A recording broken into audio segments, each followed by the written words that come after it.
নমস্কার বন্ধুরা, আজকে একটা নতুন রেসিপি নিয়ে এসেছি। জন্মাষ্টমী উপলক্ষে স্পেশালিস্ট আপনারা এইভাবে গোপালকে ভোগ দিতে পারবেন। আজকে আমি বানাবো পনির কোপ্তা। তো আমি পনির নিয়ে আমি দুধ নিয়েছি। তো দুধটা আমি প্রথমে ছানা কেটে নেবো, আর এখানে আলুটা সিদ্ধ করে নিয়েছি। তো আমি দুধটা ছানা কেটে নেবো, দুধটা বসিয়ে দেবো।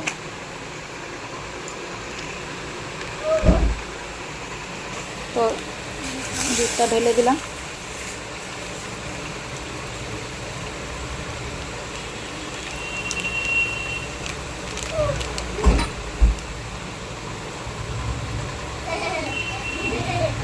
তো আমার দুধটা উদলে উঠেছে। তো আমি এবার ভিনিগার দিয়ে ছানাটা কেটে নেব।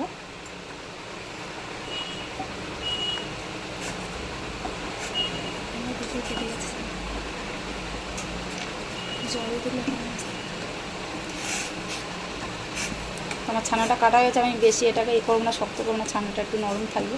আমি গ্যাসটা বন্ধ করে দেবো, দিয়ে আমি ছানাটাকে ছেঁকে নেব। তো আমি আলুগুলো এখানে ছাড়িয়ে নিচ্ছি। তো আলুগুলো আমি এবার মেখে নেবো। আলুটা ম্যাশ করে নিচ্ছি। আমি এখানে দিয়ে দেবো একটু লঙ্কার গুঁড়ো,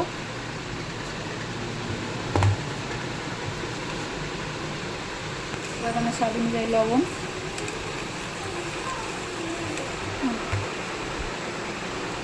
তো আমি আলুটাকে মেখে নিলাম। এবার আমি ছানাটাকে মেখে নেব। তো আমি ছানাটা নিয়ে নিচ্ছি কটা কিশমিশ নিয়ে নিয়েছি, কিছু কাজুর টুকরো, একটা কাঁচা লঙ্কা কুচি করে নিয়েছি, আর দিয়ে দেবো একটু স্বাদ অনুযায়ী লবণ। স্বাদ অনুযায়ী একটু লবণ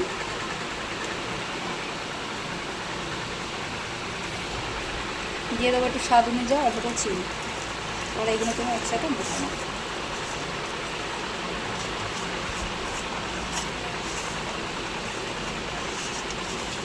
এইভাবে বন্ধুরা বাড়িতে বানিয়ে দেখবেন, খুবই ভালো লাগবে। ঠাকুরকে এইভাবে বাড়িতে বানিয়ে ভোগ নিবেদন করবেন। এইভাবে ঠাকুরকে ভোগও দিতে পারেন, বা নিরামিষভাবে বাড়িতে রান্নাও করে খেতে পারেন, খুবই ভালো লাগবে। তো বন্ধুরা আমি এইভাবে আলু নেবো, নিয়ে আলুটাকে একটু গাড্ডা করে নেবো, দিয়ে এর ভেতরে আমি এই পনির ছানাটা এই মিশ্রণটা দেবো। এভাবে দিয়ে আমি এটাকে এবার আলুটাকে ফোল্ড করে দেবো। এভাবে বাড়িতে বানাবে বন্ধুরা, খুবই ভালো লাগে। এইভাবে পোলাওর সাথে, বাসন্তী পোলাওর সাথে, লুচির সাথে এইভাবে বাড়িতেও বানাতে পারেন, বা ঠাকুরকে ভোগও দিতে পারেন। খুবই সুন্দর সুস্বাদু একটা জিনিস, আর খুবই সুন্দর একটা জিনিস। এবার আমি এই ময়দার সাথে এটাকে আমি এইভাবে রেখে নেব।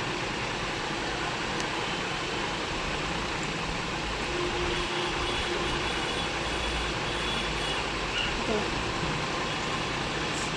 আমি আরও একটা বানিয়ে দেখিয়ে দেবো। এবার আলুটা নিয়ে নিলাম, এটাকে গাড্ডা করে নেব, ছানার মিশ্রণটা দিয়ে দেবো।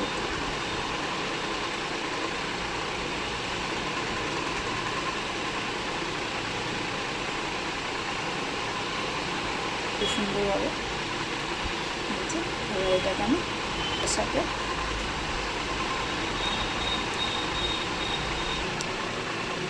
তো বন্ধুরা আমি 3 পিস করে নিলাম। তো তেলের মধ্যে খুব বেশি দিয়ে ভাজা যাবে না, 3 থেকে 4 পিস করে দিয়ে ভাজতে হবে, না তো একটার সাথে একটা লেগে গেলে এটা ছাড়ানোর সময় ওটা ফেটে যেতে পারে। 4টে করে একসাথে ভেজে নেব। তো আমার তেলটা গরম বসিয়ে দিয়েছি।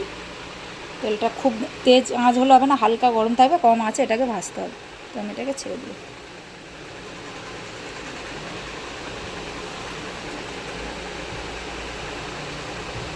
তো এটা এইভাবে কম আঁচে হবে, এটা বাকিগুলো এইভাবে বানিয়ে নেব। তো বন্ধুরা আমি প্রথমটা তোলার সময় আমি দেখাতে পারিনি, ভিডিওটা স্কিপ হয়ে গেছে। তো আমি দ্বিতীয়বার এটা তুলে নেব। তো প্রথমবার তেলটা একটু বেশি হয়ে গেছিলো, আমি তেলটা একটু কম করে নিয়েছি। আপনারা এরকম কম তেল দিয়েই ভাজবে, ভাজাটা তাহলে ভালো হবে। তো আমি আবার ছেড়ে দেবো দুটো। এইভাবে আমি ভেজে নেবো 3টে 4টে করে। তো আমি কোপ্তাগুলো ভেজে নিয়েছি। তো এবার কোপ্তার মশলাটা আমি করে নেবো। নিয়েছি 4টে কাঁচা লঙ্কা, নিচে একটু আদার টুকরো, নিচে কটা চালমগজ, কটা কাজু, আর নিচে একটা বড় এলাচ, দুটো ছোটো এলাচ, একটা দারচিনি, 2-4টে লবঙ্গ। এবার আমি এটা একটা নেবো, এর সাথে একটা টমেটো দেবো, দিয়ে আমি এটাকে একসাথে বেটে নেবো। তো তেলটা গরম হয়ে গেছে, আমি দিয়ে দেবো এখানে 2টো তেজপাতা,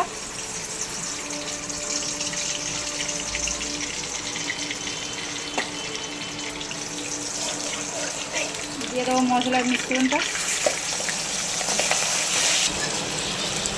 তো দিয়ে দেবো এখানে স্বাদ অনুযায়ী লবণ, দিয়ে দেবো সামান্য একটুখানি হলুদ,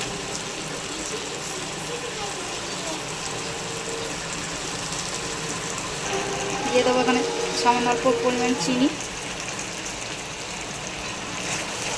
মশলাটা ভালোভাবে কষে নেবো। আমার মশলাটা খুব সুন্দর করে কষানো হয়ে গেছে, তেল ছেড়ে দিয়েছে। তো এবার আমি জল দিয়ে দেবো। আপনারা চাইলে দুধও এখানে দিতে পারেন জলের বদলে। তো মশলাটা এবার একটু ফুটতে দেবো। তো বন্ধুরা, আমার এটা হয়ে গেছে। তো এবার এটা নামিয়ে নেবো। তো গ্যাসটা আমি অফ করে দেবো। তো কোপ্তাটা পুরোটা আমি গ্রেভির মধ্যে কোপ্তাগুলো দেবো না, তাহলে কি হবে, কোপ্তাগুলো পুরো হয়ে যাবে, রসটা পুরো টেনে নেবে। তো এখানটায় যখন পরিবেশন করবে তখনই প্লেটের মধ্যে কোপ্তা দিয়ে তার মধ্যে গ্রেভিটা দিতে হবে। তাই কোপ্তাটা আলাদা রাখতে হবে, গ্রেভিটাও আলাদা রাখতে হবে, না তো একসাথে দিলে কি হবে, পুরো গ্রেভিটাকে টেনে নেবে।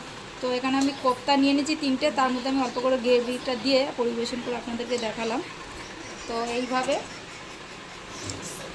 পরিবেশন করতে হবে। যখনই কোপ্তাটা দেবে প্লেটের মধ্যে তখনই কোপ্তাটা দিয়ে তারপরে গ্রেভিটা দেবে, দিয়ে এইভাবে পরিবেশন করবে, হয়তো একসাথে দুটো দিলে এটা হয়ে যাবে। তো দেখলে বন্ধুরা এটা কেমনভাবে বানালাম, আপনারা এইভাবে বানিয়ে ঠাকুরকে ভোগ দিতে পারেন বা নিরামিষই ঘরে বানিয়েও খেতে পারেন। এটা বাসন্তী পোলাওর সাথে বা লুচির সাথে খুবই সুস্বাদু লাগবে, খুবই ভালো লাগবে।